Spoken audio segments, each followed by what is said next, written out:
बिस्मिल्लाहिर्रहमानिर्रहीम, अस्सलाम वालेकुम। उम्मीद करता हूँ कि आप सब खैरियत से होंगे। तो दोस्तों, मैं हूँ मौज़म जाफ़री और आप देख रहे हैं हमारा चैनल एलिया कंसल्टेंट।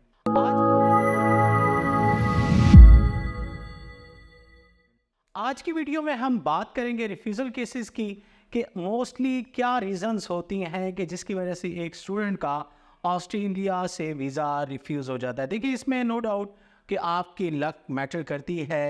बहुत दफ़ा ऐसा हुआ कि बहुत अच्छे केसेस स्टूडेंट वीज़ाज़ के लिए अप्लाई किए गए, जिनका आइट्स अच्छा था, जिनका प्रोफाइल बहुत अच्छा था, स्ट्रॉन्ग था, यूनिवर्सिटी एडमिशन अप्लाई किया गया, बैंक स्टेटमेंट अच्छी थी, लेकिन उसके बावजूद जो है वो वीज़ा ऑफिसर ने जो है वो वीज़ा रिफ्यूज़ कर दिया। और कई दफ़ा ऐसा हुआ कि बहुत वीक केस था, स्टडी में गैप था, आइट्स स्कोर बहुत कम था, बैंक स्टेटमेंट बड़ी नॉर्मल सी थी और उसके बावजूद वीज़ा ग्रांट हो गया। लेकिन हम इस सब चीज़ों से हट के बात करेंगे कि आपका एक केस जो है आप उसकी कैसे कर सकते हैं जो है असेसमेंट कि आपका केस जो है वो ज़्यादातर चांसेस उसके रिफ्यूज़ल्स के हैं या फिर वीज़ा ग्रांट। तो बात करते हैं कि एक वीज़ा अगर एम्बेसी से रिफ्यूज़ होता है तो उसमें मोस्टली जो है वो रीज़न्स क्या हो सकती हैं। सबसे पहले तो बात करेंगे कि अगर आप का प्रोफाइल जो है आइट्स का 5 बैंड्स आपने ज़्यादातर आप चूँकि केसेस आते हैं इंटरमीडिएट के बाद, तो हम उसी को बात करते हैं। उसके बाद मास्टर की तरफ भी आते हैं। तो इंटर के बाद मोस्टली क्या होता है कि स्टूडेंट्स जो हैं वो बैचलर के लिए या फिर डिप्लोमा प्रोग्राम्स के लिए अप्लाई करते हैं। अब ये 2 ही ऑप्शंस होती हैं। तीसरी ऑप्शन इसके बाद ज़ाहिर होती कोई नहीं, या तो ज़ाहिर है 12 ईयर के बाद आपको नेक्स्ट 2 ईयर्स या 3 ईयर्स डिप्लोमा प्रोग्राम में जाना होता है। जैसे कि अगर आपने एफएससी पढ़ा हुआ है तो आपको आगे उसमें कर सकते हैं। एफएससी प्री मेडिकल के बाद सोशल वर्क के डिप्लोमाज हैं, कम्युनिटी सर्विसेज है, इस तरह के कोर्सेज में एडमिशन ले सकते हैं, लेकिन डिप्लोमा प्रोग्राम के लिए। और इसी तरह अगर आईसीएस किया हुआ है तो डिप्लोमा ऑफ इंफॉर्मेशन टेक्नोलॉजी के लिए, जो कि एक रेलिवेंसी जो है वो बनती है। तो इसमें चांसेस कितने हैं? आपको पता है कि इस वक्त सिचुएशन एम्बेसी की मोस्टली स्टूडेंट्स जानते हैं। एक तो एम्बेसी से प्रोसेसिंग काफ़ी स्लो है और सेकेंडली डिप्लोमा की रेशियो जो है वो कंपेयर टू डिग्री प्रोग्राम काफ़ी हद तक कमी है। अच्छा, इसमें हमारी चूँकि एज ए कंसल्टेंट मजबूरी ये होती है कि अगर एक स्टूडेंट का प्रोफाइल बैचलर वाला है ही नहीं तो डेफिनेटली हमें अप्लाई करना पड़ेगा डिप्लोमा के लिए। अगर एक केस आप डिप्लोमा के लिए अप्लाई करते हैं और उसके बावजूद आप समझते हैं कि कौन सी ऐसी चीज़ें हैं जो आपके केस को स्ट्रॉन्ग बना सकती हैं। बात करते हैं सबसे पहले प्रोफाइल की। अगर बात करें तो आपका प्रोफाइल अगर 5.5 है आइट्स का या पीटी अगर इक्विवेलेंसीज की बात करें तो आपका एडमिशन ज़ाहिर है डिग्री के लिए पॉसिबल होना मुश्किल है, क्योंकि अगर आपका 5.5 है और उसमें किसी में आपका 5 मॉड्यूल्स भी हैं, किसी मॉड्यूल में 4.5 भी हैं, तो ज़ाहिर है इस प्रोफाइल के साथ आपका डिप्लोमा के लिए ही पहली बात तो कोशिश करें कि आप इसको रिपीट करें। आपसे आइट्स जो है वो मुश्किल आपको लग रहा है, आप पीटी की तरफ जाएँ। आप इन दोनों में से ज़ाहिर है एक कोर्स आपका होना चाहिए और उसमें आपका स्कोर अच्छा होना चाहिए। सेकेंडली, आपकी स्टडी में गैप ना हो। अगर आपने 2022 का किया हुआ है, 23 का किया हुआ है तो सबसे बेस्ट है। ज़ाहिर है अभी जो रिज़ल्ट आएंगे सितंबर में, अगर स्टूडेंट उसके बाद अप्लाई करते हैं तो उनके चांसेस मैक्सिमम होंगे। लेकिन सवाल यह है कि 2019, 2018 या इससे पहले का, चूँकि आपने देखा पिछले सालों में बहुत सारे स्टूडेंट्स जो हैं वो गए हैं पाकिस्तान से, और इससे पहले रेशियो काफ़ी बेहतर थी, लेकिन अब एप्लीकेशन ज़्यादा होने की वजह से क्राइटेरिया थोड़ा सा टफ हो गया और आपको इन चीज़ों का ख्याल रखना चाहिए कि आपकी स्टडी में गैप कम से कम हो। दूसरा ये है कि अगर आप डिप्लोमा के लिए भी अप्लाई कर रहे हैं तो एटलीस्ट वहाँ पे अप्लाई करें जहाँ पे एटलीस्ट आपकी फ़ीस जो है वो 5 से 6,000 ऑस्ट्रेलियन डॉलर इनिशियल डिपॉजिट हो। मैंने पिछले कुछ दिनों से नोट कर रहा हूँ कि मेरे पास बहुत सारे ऐसे स्टूडेंट्स आते हैं जो फर्स्ट टाइम मेरे पास अगर आते हैं, मैं उनको पैकेज एक बना के देता हूँ जिसमें 5,000 ऑस्ट्रेलियन डॉलर फ़ी, 24 या 2100 आपकी हेल्थ इंश्योरेंस 3 साल के लिए, आपकी एम्बेसी फ़ीस, मेडिकल, बायोमेट्रिक, यानी टोटल एक्सपेंसिव मिला के जब उनको मैं बजट एक बताता हूँ, वही स्टूडेंट जब मार्केट को विज़िट करते हैं तो उनको अगर फॉर एग्जांपल मैं एक 25 से 30 लाख बता रहा हूँ, तो वही उनको 8-10 लाख जब किसी इस कंसल्टेंट से कम पैकेज मिलता है तो वो बड़ा अट्रैक्ट होते हैं कि जी ये तो हमें एरिया कंसल्टेंट वाले तो बहुत ज़्यादा मांग रहे थे, तो यहाँ पे तो ये बहुत हमारा मुनासिब हो रहा है। और फिर क्या होता है कि वो स्टूडेंट वहाँ से अप्लाई करते हैं और वहाँ पे डिफरेंस ये होता है कि जो फ़ीस मैंने सोचा होता है 5 से 7,000 या 6,000 Australian dollar tuition fees initial deposit, वहीं पे वो 2,500 से 3,000 या 2,700 डॉलर डिपॉजिट करवा के अपना केस प्रोसीड करवा लेते हैं। अब उसमें यह है कि एक तो पहले ही आप डिप्लोमा के लिए अप्लाई कर रहे हैं,